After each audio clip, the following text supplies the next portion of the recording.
Celestia is a very, very undervalued altcoin in my opinion. This project has the underwritings to do very well this bull run, and I'm going to show you some of the reasons why today. But I think the overarching question here is, do we buy or do we sell based on what I'm going to tell you today? Because there is one kind of bit of news that I do want to share, that if you are someone looking to buy Celestia, already own the token, you should be looking at yourself. Now, before we start, guys, of course, if you find yourself enjoying today's video or you learn something new about Celestia, you can support all I do by providing daily crypto content. Just go down there and hit the like button, and maybe even subscribe as well if you're really feeling up to it, of course, so you can achieve your crypto goals. Now, Celestia's had a pretty decent bull run so far. We've seen it basically 10x from when it launched, and that's a little bit unusual for these newly launched tokens of the bull run. Now, of course, it has come down as well, with the general market sentiment being quite negative over the last 3 months, if not a little bit more as well. But we did see a little bit of an uptick recently in the price when the market was looking good. This tells us, at face value, Celestia is a highly reactionary coin. It moves with the market sentiment, good or bad, but this is okay. Because again, it's pulled down a bit here. We aren't all the way back down to the lows it was when it first launched, and yet it's still obviously reactionary to positive news. So this is a first good sign, but I'm not going to spend too much time talking about that today. If you aren't familiar with what Celestia actually is, it is a project focusing on the modularity aspect of crypto, which basically means it allows layer 1 and layer 2 blockchains to basically run, I guess, a little bit hands-free, right? To allow them to create these new networks without doing too much of their own stuff. This also plays into another narrative, so to speak, called data availability. These terms can get quite complicated, and I understand I've attracted a bit of an audience recently of, crypto enthusiasts who don't really know too much about crypto itself or what these terms mean. So I'm not going to go into that in too much more detail here, other than announcing a few of the updates. But what Celestia has garnered is a very powerful ecosystem, which I'll revisit here momentarily, of projects that are allowing other projects to be built and spun up very quickly. So if I was a project or a person wanting to build a layer 1 or a layer 2 blockchain, typically I'd have to set aside a few $1 million, have a massive funding round, have a pretty good business plan, and set a whole team up to build this thing out over at least 6 to 12 months' time. Celestia says, and thanks to some of these projects like AltLayer, for example, and a few others, like even Arbitrum Orbit, layer 3 on Arbitrum, they use Celestia to basically plug and play different aspects and quickly spin up a blockchain, right? Because it's all, the aspects that go into it are basically built already on Celestia. They can leverage Celestia for that, okay? That builds into the data availability aspect, which is a part of the way a blockchain creates consensus. And of course, in that aspect as well, it creates modularity, okay? So the flexibility here to be more modular, okay? So more transactions come in rather than it slowing the blockchain down like with Ethereum, well, historically, and also Bitcoin, okay, which increases fees.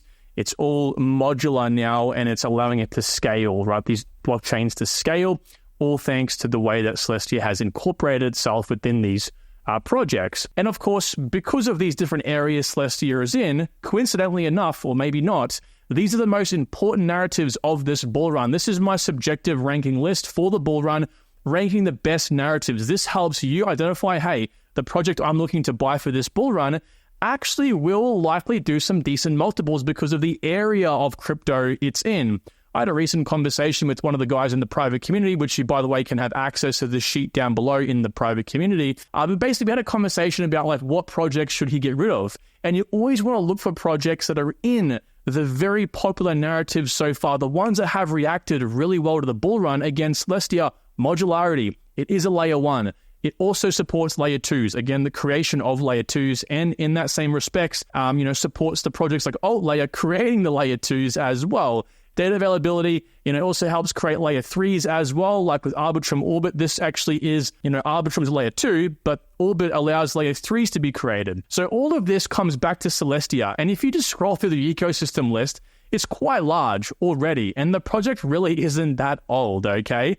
So in respects to this, all of the narratives, or most of the narratives Celestia is in, we also track this on the same bullrun cheat sheet you can see over here, part of the private community, that it is in quite a lot of the big ones, which are up substantially, at least relative to the market right now. We are quite negative, but either way, these sort of narratives are performing quite well in themselves. Celestia itself is from its lows basically up almost 2x relative strength to the market, which means that it is actually still outpacing the market by 2x, which is a very good sign to see.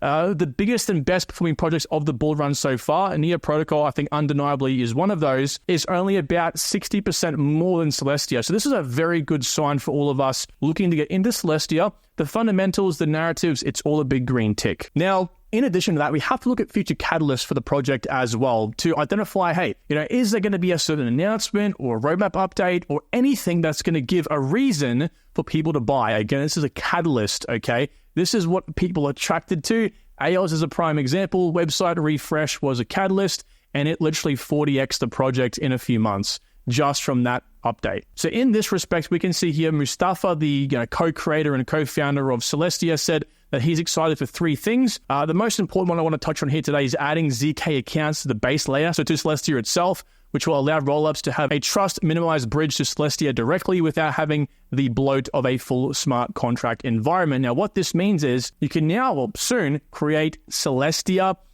basically supported DeFi, liquidity staking, restaking, all those benefits that come along with the new part that basically Eigen layer is also sort of offering as well. So this will allow Celestia to be even more of a competitor to everyone else in this same area, including its probably biggest competitor, which is, of course, Eigen layer. But Eigen layer hasn't launched yet, so Celestia right now has the lead, has the advantage, I believe, at least in terms of a token being created, okay? So that's obviously supportive for us and for those who are wanting to get into these areas. Now, the second thing here that Mustafa's excited for is the maturing of sovereign rollup frameworks, and he gives a few examples here, which will help enable a new era of rollups beyond just scalability tools for layer one. So much more comprehensive tools will be created for the people using Celestia.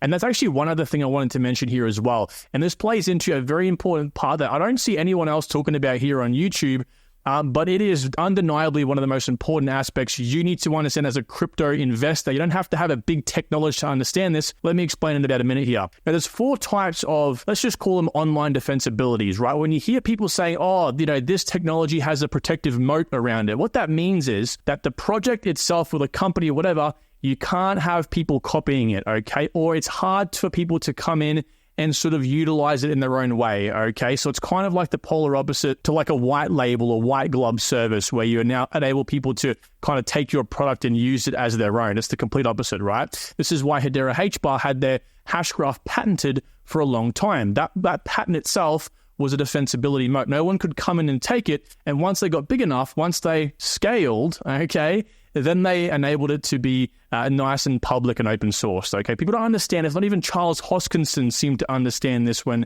he kind of had that shade thrown at HBAR a while back. So what Celestia benefits from here, and why it's important for me to tell you about this, is because it really benefits from embedding. This is something that Chainlink also benefits from, and also the things like USDT, for example. Basically, as they describe here, embedding works when you can integrate your software into a customer's operation so the customer can't rip you out and replace you with a competitor. That's why Celestia I like over EigenLayer, at least right now, and even a competitor like NIA Protocol, because they're building or enabling, basically third parties to leverage them to create other layer ones and layer two. So, the more Celestia is used here, the better, right? It's creating this embedding effect where it can't be taken out and swapped. Maybe at a future date, sure, but at least for this cycle, I think we should be green to go. Also, network effects, the most powerful form of defensibility. Basically, when you make a service more valuable for a single person, which then in turn makes it more valuable for the person coming after. And this is particularly important when it comes to these applications like alt layer, for example, that also make it easier for layer 2s and layer 1s to be built using it and therefore being used Celestia, okay? And economies of scale. So, of course, when you get bigger, a host of advantages accrue, cheaper services and all that sort of stuff. Because you are a bigger company, you can do things cheaper. And that's ultimately what I think Celestia will move into. So this is all very, very good things to mention here. And I think this is one of the reasons why we're also seeing Celestia, grow so much when in terms of adoption with these data availability base layer 2s and layer 1s, like Jamie mentions over here. TIA is a play on the continued expansion of layer 2s and app chains, of course, app chains being layer 3s. So this is a massive part of this current cycle. We're finding layer 2s are popping up all of a sudden. Layer 3s like Arbitrum Orbit, the superchain on Optimism, the AG layer on Polygon, these are all popping off because it's all a part of the craze right now, okay? And they will be here for perpetuity because it all bases around Ethereum, okay? Mainly, at least, anyway. So, Celestia is right at the forefront of all this, which of course gives it that extra bit of advantage when that money flows in. What modularity, what data availability projects can we buy? And Celestia is right there, okay? Now, has a massive funding round, not to mention as well, it raised millions of dollars. I'll go back here and show you all what I'm looking at. $56 million, and had massive investors in it as well, okay? Some of the ones that we all know and love. If I kind of scroll down here, one key person is, of course, Balaji. When you see Balaji invest in something, usually it's pretty good, which is why I'm really bullish on Goldfinch, all things aside. Binance Labs, OKX, and we can see a lot of big names in here. IOSG, Delphi, and it goes on. Everstake's pretty okay in there. KR1, these big investors, right? So it's very, very good, but here's the problem. We'll talk about this in a second. Will these guys dump on us? And this will come into the news, right? But I do want to mention as well, Celestia has insane interactions. Like, this is more than even Render, ICP, HBAR, like even those giants. Its market cap is $1.4 billion right now, as I showed you before, alrighty? And its average daily interactions over the last 3 months is 2.9 million.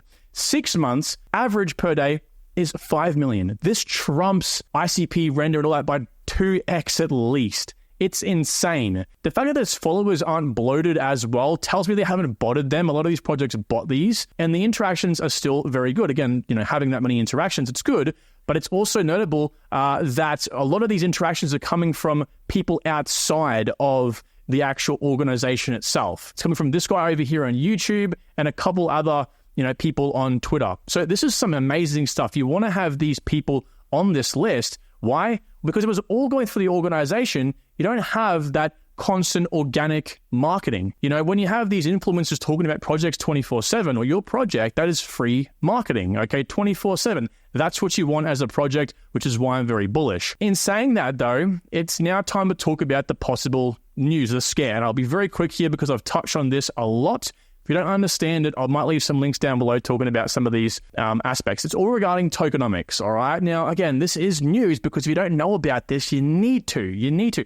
All of those amazing things aside, and trust me right now, it's amazing. Full disclosure, I've purchased a lot of Celestia myself because I believe in it. But one thing we're going to talk about now is tokenomics, okay? I'll be very brief. So before I get into Celestia itself, this is going to be an important preface, okay? We noticed earlier last year that Optimism unlocked over 2x of its supply. And as you may or may not know already, if this chart loads, we can see here that on the day, it didn't move too much, okay? So it had this massive unlock, didn't move too much. After about 9 days, it tanked. It tanked 18 to 20%. It actually wicked even lower than 33%, and then it went sideways and quickly recovered, okay? That was Optimism at a pretty, I'd say, horrible time in the market, maybe average time you could also say, but nothing to really note of, okay?